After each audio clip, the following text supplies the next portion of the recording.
Hey guys, this is Tokyo-ish Podcast, and you can catch my erotic exotic show once a week on all platforms wherever you stream your podcasts.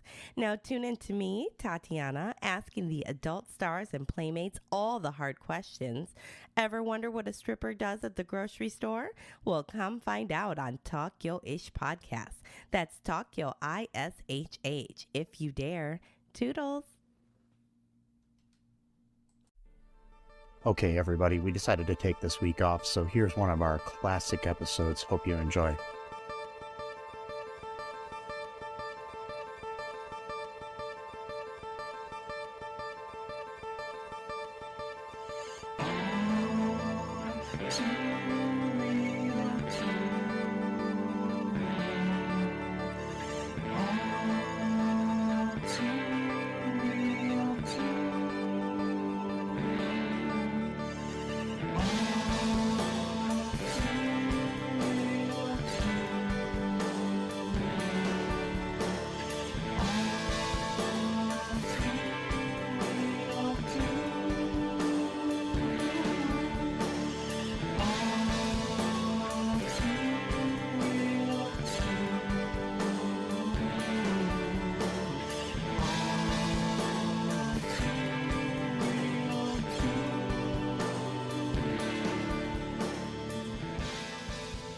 Okay, everybody, welcome to the All2ReelToo podcast.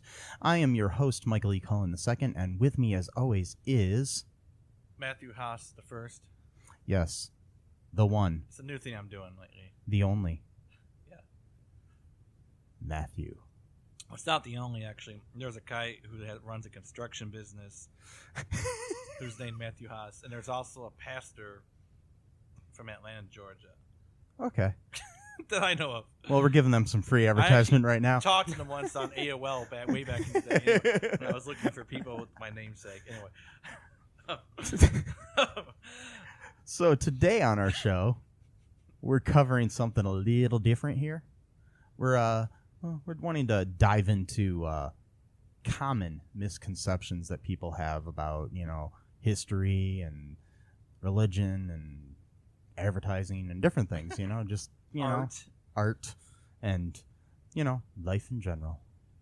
Artsy fartsy general, yeah. Yes. I've known a lot of artists, and I don't think any of them fart. Yeah. I'm joking. So, Matt, you chose 5 misconceptions, and I chose 5 misconceptions. Yeah. Do you want to start with yours? Yeah, sure. The first one is that the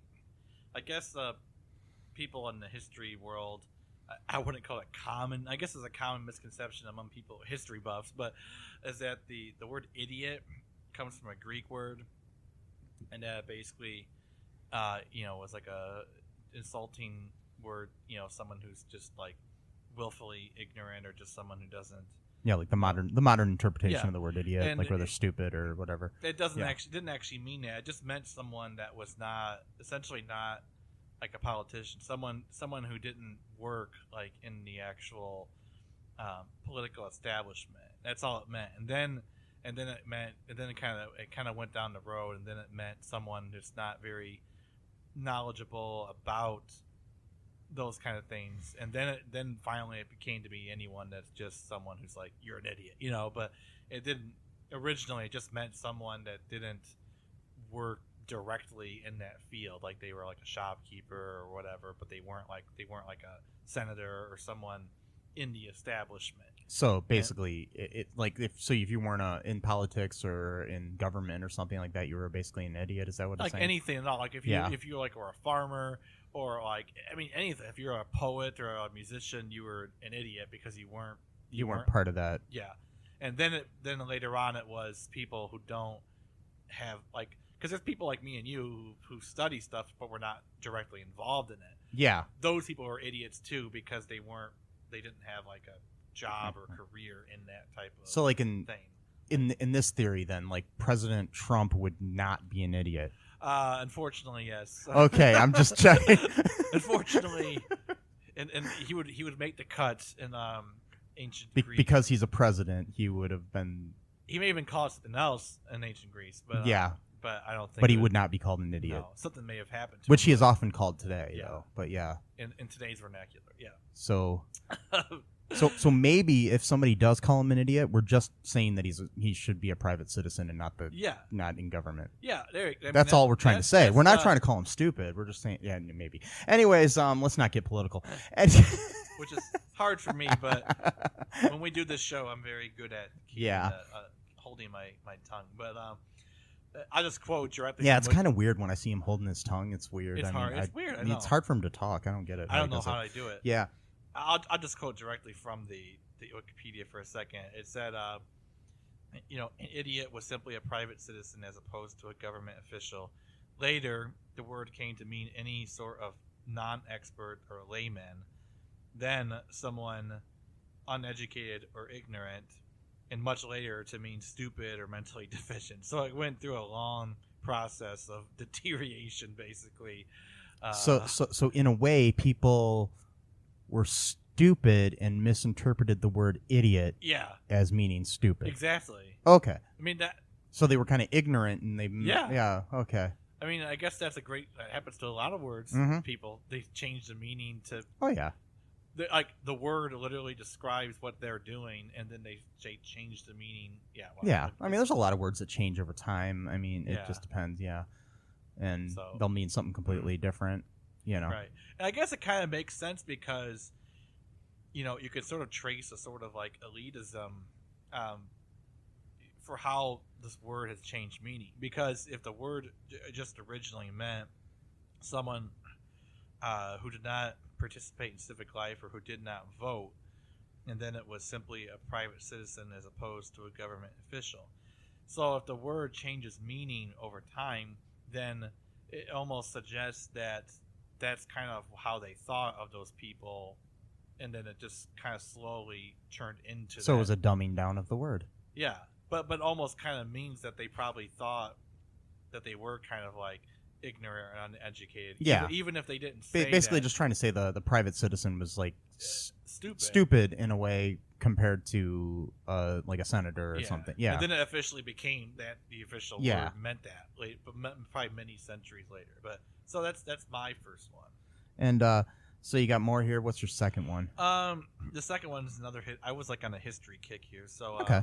This was I didn't even know this was even a theory or whatever, but because I studied this history a lot, but I missed this one. But apparently, it's commonly believed that the Library of Alexandria was destroyed by the Caliph Umar ibn al-Khattab, who was the second Caliph of Islam, and that I guess it was believed that the Muslim army destroyed the Library of Alexandria in 641 AD. And it says a common misconception alleged that Caliph Umar ordered the destruction based on the reasoning, quote, "If those books are in agreement with the Quran, we have no need of them. And if these are opposed to the Quran, destroy them," or its variation. And it says this story did not appear in writing until hundreds of years after the alleged incident, most famously in the work of Bar Hebraeus in the 13th century, and contemporary accounts of the Arab invasion do not include any account of the library's destruction. Which is interesting because I didn't even know that was a thing. I didn't know that people believe that. To be completely honest, I'd heard the word Library of Alexandria before, but I had never done any kind of research on it. I mean, I'm pretty learned on a lot of things, but I didn't even know what it was. Yeah, well, it was a famous library, I think, in Egypt, because Alexandria is still a city in Egypt. I think it's that. And I never heard that, because to me, which was interesting, because to me, I study a lot of like history, especially like Arab history, Islamic history, and like that kind of part of the world in general. It was usually quite the opposite of what would happen. Whenever Muslim armies would conquer a place, they would actually preserve the knowledge. Yeah. And they would translate into Arabic, and then, the people would adopt Arabic language. And so then from then on, it would kind of spread because, like in Spain, for example, they spoke whatever language was I'm not sure what the original language was before Spanish, but they would speak that and Arabic, so then it would get translated into that language and both, and then so it kind of started, the knowledge was then kind of like spread all over the world. So I was kind of surprised to hear that their theory that they would destroy a library. I'm like, yeah, I mean, is that kind of like, I mean, that the just kind of on a tangent here, that Spanish thing, is that kind of like why some words in Spanish and some words in Arabic are very similar in pronunciation? Yeah. I mean, they're not necessarily spelled the same way, but they're similar sounding. Yeah, because in like I think it was the late or the middle or beginning of the 800s, like, so basically the 9th century. I forgot which dynasty. I think it was a Splinter dynasty. Ended up conquering Spain. There's different accounts as to how it happened. Some accounts say that the people were very happy to be conquered, which I'm not sure if that's true or not. But well, because there was a lot of bad stuff going on within the society at that time. Oh, okay. So maybe they were kind of saved by the conquering in a way somehow. There were some people that were kind of like at least glad to have, I guess, a little bit more better overlords. I don't know, but so it depends on what side you're on. But like, Arabic, became like a prevalent language at that time, like, and it was a lot of people were speaking it. I mean, there was actually a time where like Christian scholars were actually very upset that a lot of the Christian students wanted to learn Arabic so much and wanted to imitate how the Muslims dressed and ate, and they're like, well, they shouldn't be doing this, it's like, what are they doing, and so like, like words like guitar is, it comes from Arabic, which is, I think it's like guitara. Don't quote me on that, but I think it's very similar. There's words like ole actually comes from the word Allah. It's like, I can't. So there's lots of words. I can't remember where I saw it, but there was a video I saw a while back. It came up like in my Facebook feed or something, where they showed this like Mexican girl and this Arab girl. I mean, I think they were both like a Mexican American and an Arab American girl, and they both spoke, English and their heritage language, I guess you could call it. And they were given English words, and then both of them said that in their family's native tongue. And it was funny how almost all of the words that they said were very similar, just spelled differently, like maybe a K instead of a C or something, different things like that, or, just slightly different. It was just funny. I can't remember what words they used, but I saw it was probably like a year ago I saw this, but yeah, it was just kind of interesting. And I always thought that was kind of cool how people, I mean, because the thing is, if people just break things down, we're more alike than we are different. Oh, well, yeah. I mean, and it's like that part of the world in general is interesting because like the city-state of Malta, I'm not sure if Malta is a country or if it's just a city. That's kind of near, I think, near Spain or kind of around that area, and like it's almost entirely a Christian country. Almost everyone there is Christian, or at least culturally, if not religiously. But most of the people there, they still call God Allah, even though most of them aren't even Muslim. So it's because that was. Well, I mean, the word Allah means God, right? I know, right? but it's usually something you would. That's why it bothers me when people think that there's a different God in Islam than there is in Christianity, when it's just basically the same word. It's I mean, people could say, well, I disagree with this theology. That's not the same thing as then saying, well, it's a totally different personage or whatever type of thing. But yeah, so they would say, I'm trying to remember what words. I know guitar comes from Arabic. I know I'm blanking on the Spanish stuff, but like in English though, we still have lots of words. Like candy comes from an Arabic word. Coffee comes from an Arabic word. Yeah, I mean, it's alcohol kind of, is Arabic. Yeah, there's a lot of things that influenced.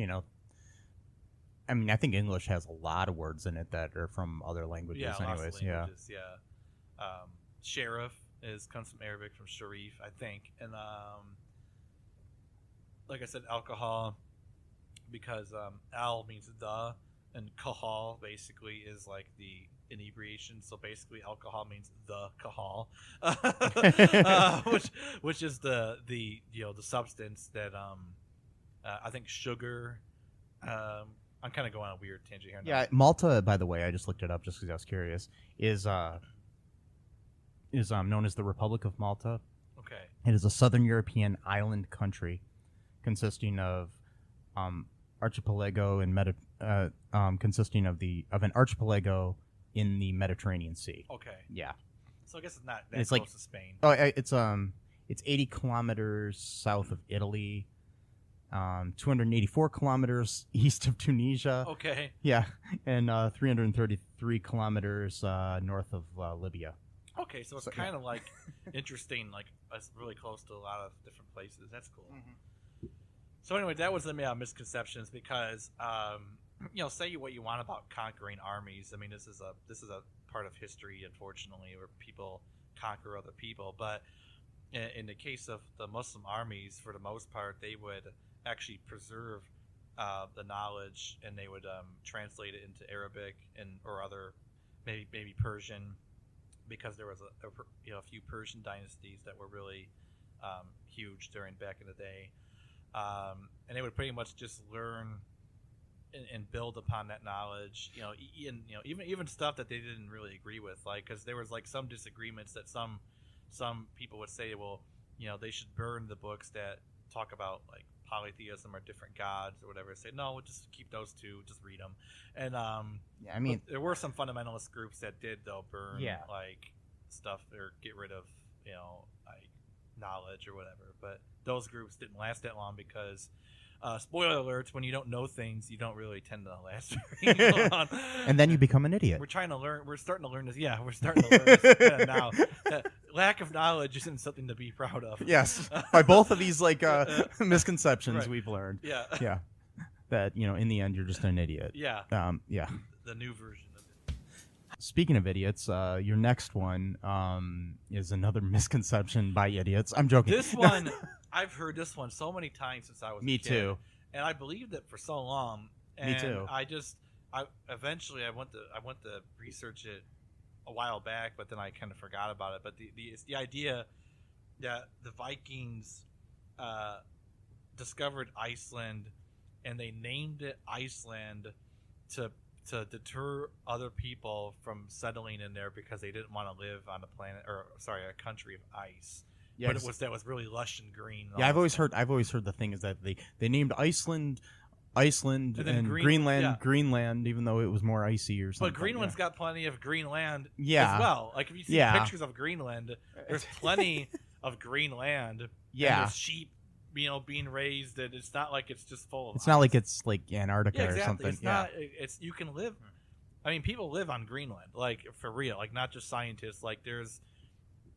Like scientists, are the only people that live in Iceland. Like there is no Icelandic community, but Greenland there is. There's a government. It's a small group. I think it's only like maybe 50,000 people who live in Greenland. Or maybe like 100,000. But only scientists live in Iceland? No. In Antarctica. I think you said Iceland. Oh, okay. So I was confused for a second there. I was like, No, Iceland's a pretty. Which is kind of ironic because the one person I know that lives in Iceland is our friend Sean, who's a scientist. But anyways, No, Iceland's a pretty established country, yeah. But Greenland's a little bit smaller. But yeah, Antarctica I think is only scientists. I don't really think there's like a government or country of Antarctica because there's just not really anything to do there.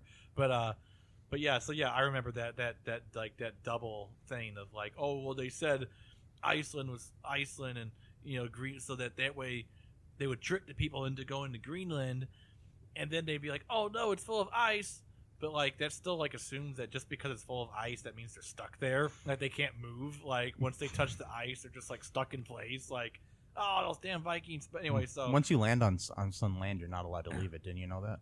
Yeah. Oh wait. And this name I'm gonna completely butcher badly, but it says Nadad and Harafna Fayoki Vilger Aursen. I know it's wrong. Both saw snow. I guess they were like explorers probably. Both saw snow and ice on the island when they traveled there, giving the island its name. So that's why makes it's called sense. Iceland. It had nothing to do with tricking people. Yeah. Plus, too, people they're gonna go there anyway. It's not like, oh well, they say this place is Iceland, don't go there. Like no one's gonna ever find it. Like even by accident. Like, yeah. I mean, I know we didn't have Google Maps or anything at the time, but still, no, you had people. a compass, you had maps. I mean, yeah. But what I'm saying is, people still would travel places Yeah. and venture out and do exploring and whatnot. Plus, you're not telling me there was not at least one Viking that got drunk at home and was like, "Yeah, we told them that was Viking," and someone overhears it and they're like, "Yeah, they lied to us." Yeah, Those people, they're idiots. Yeah, exactly. Yeah, they're idiots. So that's all I got for that second one or whatever, third one or third one. Third one, yeah. Mm-hmm. And so, what's your fourth one that you had? Fourth one is this misconception that Marie Antoinette said let them eat cake when she heard about people were like starving from like a not plague but like a drought but whatever food shortage, and she said that kind of like disparagingly, like well, let them eat cake then, type of thing. That she never said that. She was an unpopular leader, and people used that for propaganda purposes to basically kind of end up leading to her, I think, execution. I think that was one of the things that ended up leading to her, I think, getting killed. And make her look like an idiot? Yeah. I'm going to keep coming back that's to good. this. No, I'm it's sorry. good. I like that callback. But she, what really happened was the phrase, this is again quoting straight from the Wikipedia, it said the phrase was first published in Rousseau's Confessions when Marie was only 9 years old, and most scholars believe that Rousseau coined it himself, or that it was said by Maria Theresa, the wife of Louis XIV. I don't know. I'm not good at Roman numerals. I'm used to Arabic numerals, which is what we use. I think that's 14. Okay. Yeah. By the way, we use Arabic numerals for those who want to complain about certain things. We use Arabic numerals. So yeah, that's get over it. That's the common numerals that we use every day. The 1, 2, 3, 4 that you're common with. Not the Romans that we're forced to learn once in the third grade and then we forget about it, like I just did right now. But anyway, so yes, the wife of Louis XIV, and even Rousseau or Maria Theresa did not use the exact words, but actually let them eat brioche, which is a rich type of bread. I didn't even say it in French because I know I'd mess it up. But brioche, yeah, which is like a new popular thing you can get like at burgers with brioche, whatever bread. How is it said? Brioche? I think it's brioche. I might be wrong though. That's how I've heard it pronounced. Like you can get brioche burgers from like fancy whatever. Anyway, I don't like that kind of bread. Anyway, so Maria Antoinette was an unpopular ruler. Therefore, people attribute the phrase "let them eat cake" to her, in keeping with her reputation as being hard-hearted and disconnected from her subjects. And which is weird because there's actually a little bit even debate about that she was hard-hearted. Of course, these could be like Marie Antoinette apologists, which I'm not sure why they would be still 300 years later like defending her, like, actually, God damn it, she was the nicest queen ever, whatever. But no, there's actually been some. I knew Marie Antoinette. You are no Marie Antoinette. Exactly. But I guess there have been some like historians who actually have suggested that she actually wasn't that cold, and that she actually was kind of cared a little bit about the. She wasn't a cold-hearted snake. No, but that there was so much propaganda because this was, I think, right before the first revolution with the Paris Commune happened, which was like I think probably the world's first experiment like in communism that only lasted like 3 weeks before the commune was overrun by the bourgeois. But anyways, that was a good run. But it was a good dry run, like Glenn from Superstores. Yeah. Now, if you want to get paid, just make sure you clock in a good dry run. Oh, I didn't know. No one told me. Kelly, sweet Kelly. Anyway, so and but yeah, so there's that, and I guess you want me to do the last one? Yeah, let's do your last one, Okay. and then I'll move on to my 5 that I've got here. Okay. This one I just learned last night because I had accepted this misconception forever, but that, again, this is a straight quote from the Wikipedia. Immigrants' last names were not Americanized voluntarily, mistakenly, or otherwise upon arrival at Ellis Island. Officials there kept no records other than checking ship manifests created at the point of origin, and there was simply no paperwork which would have created such an effect, let alone any law. At the time in New York, anyone could change the spelling of their name simply by using that new spelling. These names are often referred to as an Ellis Island special.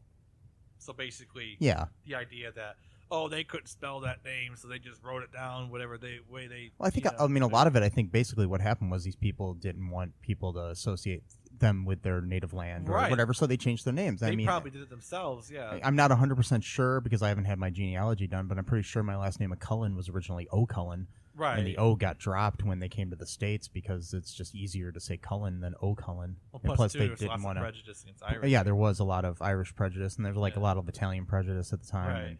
And, different prejudice for every country that came in. Well, like my family on the Polish side, which was named Majeski, actually was what used to be Maciueski. Yeah. And I think it was even spelled Maciueski. So they wanted to. Yeah, I think they may have wanted to remove any kind of Jewish connotations or something. I don't think the name even has anything to do with that. Yeah, but maybe they were. Yeah, it may have been. And I mean, who knows? And I mean, there's also plus a lot of times they just want them kind of there were people too that would just they'd have some really long foreign name and they're just like, okay, now I'm Smith. Or Jones or something like that. They would just come up with a generic, short name, or if their name was, like their name could be, like they'd keep the original first letter of it, but then just shorten it to something, like I know a lot of names like Moore and other things like that originally were like, different names on top of those and stuff. I don't know. I mean, I know because on my mom's side, they didn't change the last name because it was Ozenbaugh, and there's pretty sure that's the German name is how it came over from Germany. Yeah. But yeah, so now if you have that information and all you need now is my as well as Matt's, all you need now is our social security numbers and stuff like that, and you can I'm not trying to give you any ideas here. If I find out any of our listeners no, don't you dare do it. No. Anyways, and plus too, I was thinking that maybe some of these people didn't really know how to spell very well. Or that's read true. advice. I mean, they may have just tried to guess, and they might not know how to spell their names. Right. I mean, it could be like a long name like what was your Maciueski? I mean, they might not have known how to spell that, so it was just a guess and how they spelled it, and then it became, what it is now. Yeah. Could Yeah. I mean, and same thing with, even with O'Cullen, it could have been too that they're just like, because O'Cullen just means of Cullen, and that was like the land my family was from or something. There is like a area called Cullen in Ireland. There's also an Irish mythological character named Cuchulainn.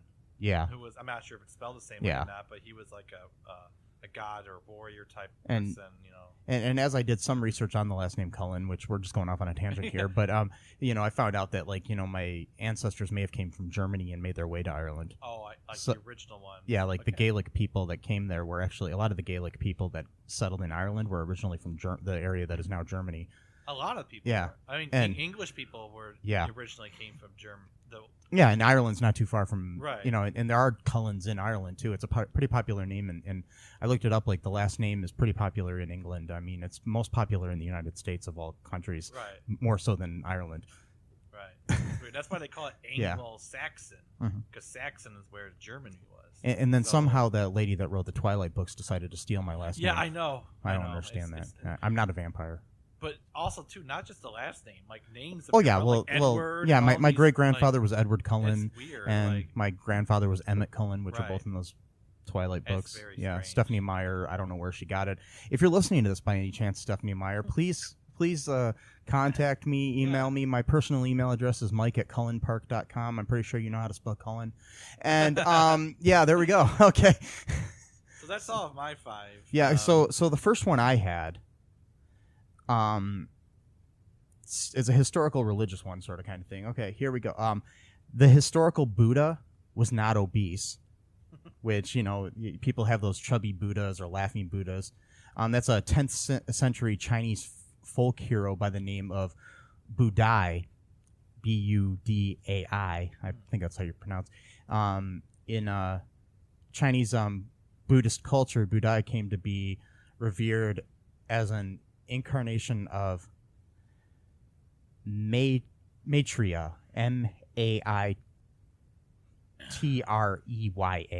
Maitreya, that's right. Yeah. Who would become the Buddha to restore Buddhism after the teachings of the historical Buddha have been forgotten. So it's kind of like a future Buddha. Yeah. So it's not the way that the real Buddha looked. He was, probably skinny. Yeah, I would say so. Especially since he went on a lot of hunger strikes and other Yeah. things too. So I'm just... Yeah, so... Yeah. So the laughing fat Buddha that people put in their dashboards and, that aren't Buddhists at all and just decide to... just it looks cool. Yeah. Hey, And some of them are Buddhists, though, that do it, I guess. like but, Ham, remember the restaurant Hamway's? Did you ever go there? No, I never It went was there. a restaurant, they served, regular food or whatever. Like, Yeah. they had all this Buddha stuff, and they were serving meat. It's like, I'm pretty sure Buddhists are vegetarians. It was originally the original Buddha was, but Yeah. 'cause he grew up Hindu, but whatever. Sorry, go ahead. That's kind of weird. Yeah. I don't know. That'd probably make me think twice about eating the meat if I came in there. Yeah. I don't know. Yeah. It was kind of like when I was in the...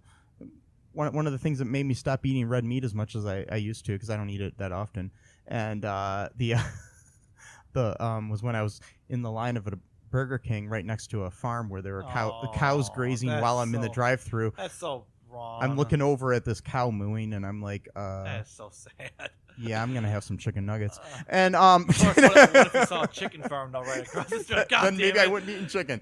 Then you get a fish, and there's a pond there. It's like, God damn it. I do admire vegetarians and vegans so much because Me too. I could never do that. I I'm tried sorry. to do I it. tried it, but I can usually go like 2 or 3 days without eating meat, and then it's like I've never been able to go like a whole week. yeah, Unfortunately, I've tried.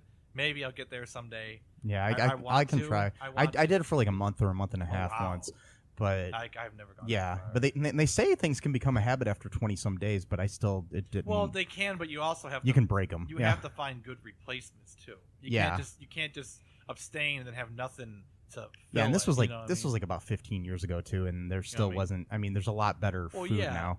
But it's kind of like, let's say if you're used to eating like, 20 or 30 main dishes that have meat in it, Yeah. and then you know how to make 2 vegetarian dishes. Then Eventually, you're gonna get tired. Tired of those two You know dishes. what I mean? So you have to get Creative. get more replacement. I don't Yeah. know what the word is, but yeah, I know what you're saying. But yeah, I think I've actually been to a Burger King. I'm not sure if it's the same one. Is it Michigan? Yeah. Yeah, I've been to that one. That's like in not Monroe. That's like in Lambertville. Yeah, I think it's like right over at like Temperance or Lambertville in I've been to that Michigan. same one. And I'm like, oh god. yeah, that's where I had it. I was like just sitting there, and I'm like, because this was like this was maybe 20 years ago or something when this happened, and I'm just sitting there, and I was gonna get a cheeseburger, and I'm looking over, and I'm like, But sadly, Mike, it probably isn't even those cows that are being killed. Oh, no, I know it's some not. Factory farm. Oh, it's sure. Like not these nice. No, ones it that is. Live on this nice little. It's farm. not free-range cows by any it's like, means. God damn it! It's like at least use those. But yeah, whatever. Yeah. Funny little tangent. But It's kind of like when you go to a seafood restaurant and you see the lobsters in the. I've always felt so sorry for them. I know. I'd never order lobster ever. I've never had lobster in my life. not- I don't eat seafood. It's so. not even good. Yeah, because I can't. Seafood makes me sick, so Oh, I can't really eat Yeah. it. Anyways, okay. So my next my next one is another religious based one. In the book of Genesis, the forbidden fruit that is mentioned is never ever identified as an apple, but it often is portrayed that way by most people, and most people think it was an apple. It's a misconception that was this according to Wikipedia, was widely depicted in Western art. The original Hebrew texts mention only tree and fruit. Early Latin translations used the word mali, which M-A-L-I, mali, I don't know, which can be taken to mean both evil and apple. In early Germanic languages, the word apple and its cognates usually meant simply fruit. So, most fruit was called apple. Huh. Yeah, or something at the time is basically what it's saying. And German and French artists commonly depicted the fruit as an apple from the 12th century onwards. And John Milton's Areopagitica. Yeah, whatever that's called, from 1644, explicitly mentions the fruit as an apple. Jewish scholars have suggested that the fruit could have been a grape or a fig, a wheat, an apricot, or an etrog. I don't know what an etrog is. I've never heard that one before, but it's obviously a fruit of some sort. You gotta think too. Apples, were they even really native to that part of the world? I don't know, and I mean, I think it's like, you know, because like people, it's like I have to look this up sometime. Maybe we can discuss it in another podcast sometime. But like, why do we? I mean, is this because it's from the tree of knowledge or whatever? Sometimes they say, you know, things, and is that why we give teachers apples? Oh, yeah, I don't know. That's actually a really interesting. Yeah. Question. Yeah, we'll have to research that and talk about it in a future episode. Yeah. Maybe we'll do another misconceptions episode or just you know, just like strange facts or something. Yeah. But yeah, that's what that is. Yeah, I just find that interesting. It's always an apple in like movies and paintings and books and everything. You know, it's just kind of interesting. The next one, okay, Abner Doubleday did not invent baseball. Most people think he did. You know, and nor did it originate in Cooperstown, New York, where the Hall of Fame is now. And that's why it's there, because people thought baseball originated there. It is believed now that baseball evolved from other bat and ball games such as cricket and rounders. And it first took its modern form in New York City. Not Cooperstown, New York, but New York City. I've watched several documentaries about baseball, including the Ken Burns beautiful documentary. There's no real proof anywhere that Abner Doubleday even ever played baseball. Huh. So let alone invented it. It just became this whole story about this this Civil War general who decided to create a game and it was basically to try to totally Americanize everything. Right. But it was a derivative of cricket and rounders, which are both British games. I mean it is its own game, but it's like the same thing. It's kind of like in a way that jazz grew out of other music forms from Africa and other places, and in slave blues and stuff like that, and it grew out of that. But it is truly its own art form. Whereas baseball is its own sport. It's not like it's similar to cricket, it's similar to rounders, but they're separate games. I mean, it's kind of like how football and soccer are similar in certain ways, but they're different in other ways, or different things like that. They are their own sport. So it's not taking away the fact that it was invented in America and it is an American pastime. Right. I'm not trying to be all un-American or anything. Yeah. But baseball. Yeah. But but the fact is, Abner Doubleday did not invent it. But how did it become known? How did he? Was he the first baseball team owner or something? Or no, like I said, I don't think he even had anything to do with baseball. So it just took one person and just said it was him, basically. I'm not exactly it. Maybe we can do another episode on that. Yeah, we could do something on Abner Doubleday, but I mean, he was a United States officer in the Union Army, and Go Union! Sorry. It's like what it says here. It's like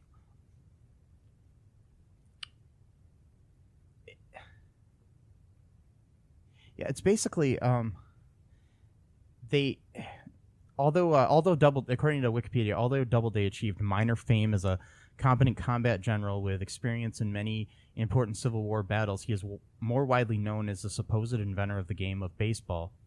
In Eli Finney's cow pasture in Cooperstown, New York in 1839, supposedly.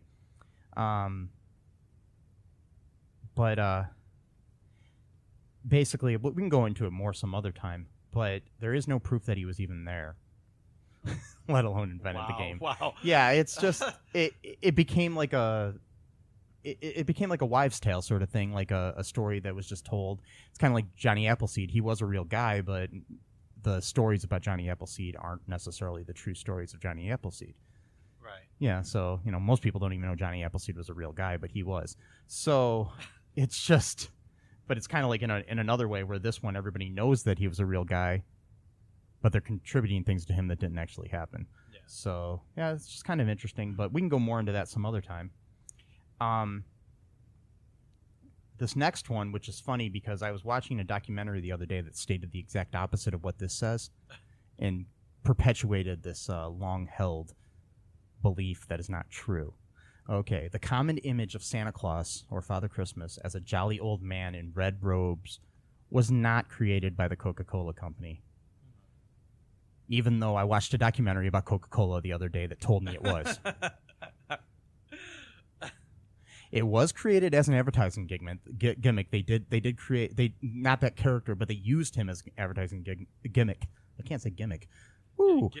Gimmick.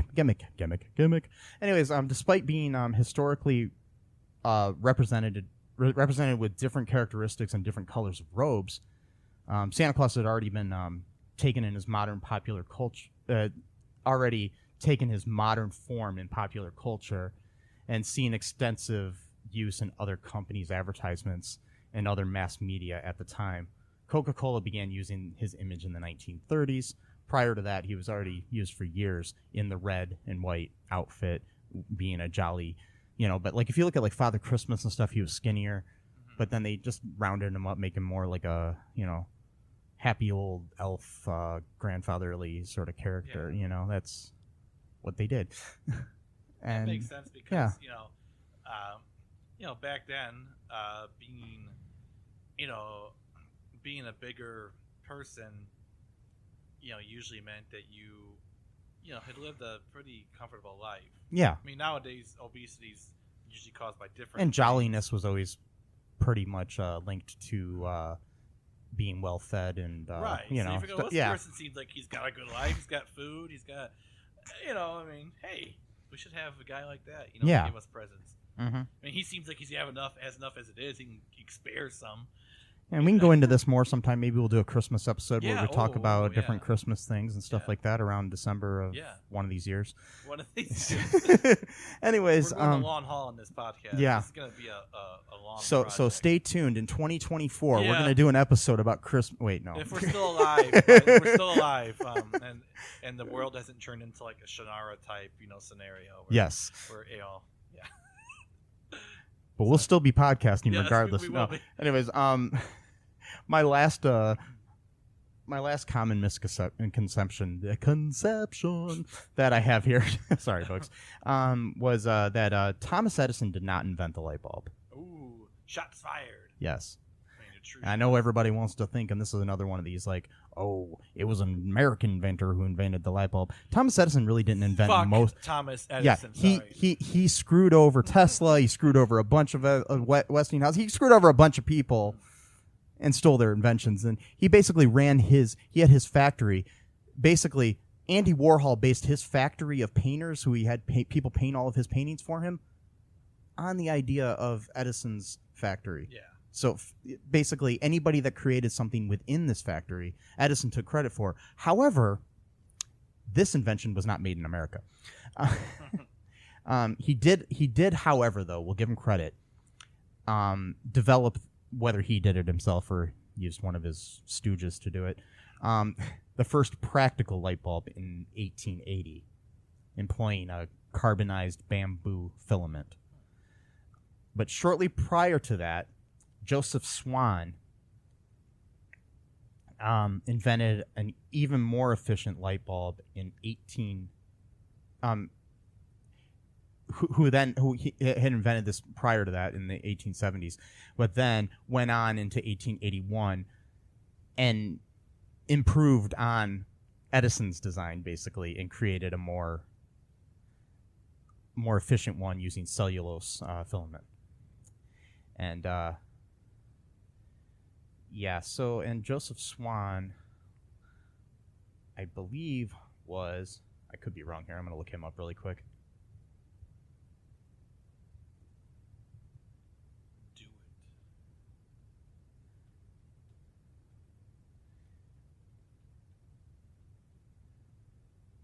Yes, Joseph Swan was British. So yeah, and and he's known for the incandescent light bulb, which he invented, and also the photographic process too. So basically, photographs and. Oh wow. Yes, basically he went and worked with